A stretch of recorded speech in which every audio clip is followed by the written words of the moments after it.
And this morning, we want to begin with a devastating story out of Hyde Park. A child struck and killed by a school bus. There are a lot of questions this morning about how this could have happened. And new at 11, the family is confirming the little boy's identity. They spoke with NBC 10's Alicia Palumbo. Alicia's live in Hyde Park with those details.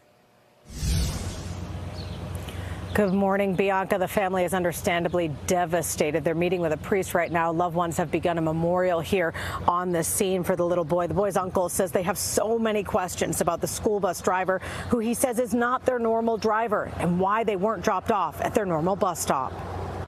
My heart just, I think of the family and how it is that you grapple with this kind of loss. A family grief-stricken, a community in mourning after a 5-year-old boy was struck and killed by his school bus in Hyde Park Monday.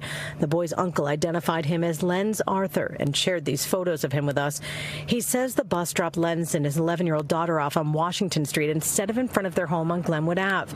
He says his nephew was trying to cross the street in front of the bus to get home when he was struck. I just came home in front of my driveway. There was a young lady screaming. She was next to a younger male relative. She said the bus had hit him. He was in bad shape. It was the worst thing I've ever seen. The boy, who was a K-2 student at Up Academy in Dorchester, was rushed to the hospital where he was pronounced dead. Several children on the bus at the time of the deadly accident were taken to the hospital to be evaluated. The police commissioner says the school bus driver did stop and is cooperating with investigators. I spoke to the bus driver. I told him he couldn't leave.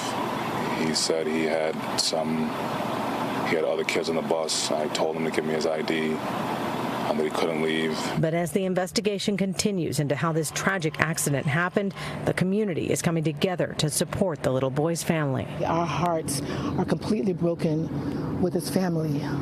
I am a grandmother. I raised 2 children here, and to hear that a child lost life senselessly is just devastating for our community.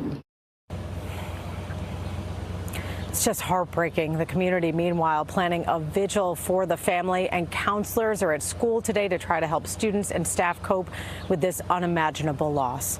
We're live in Hyde Park. Alicia Palumbo, NBC 10 Boston.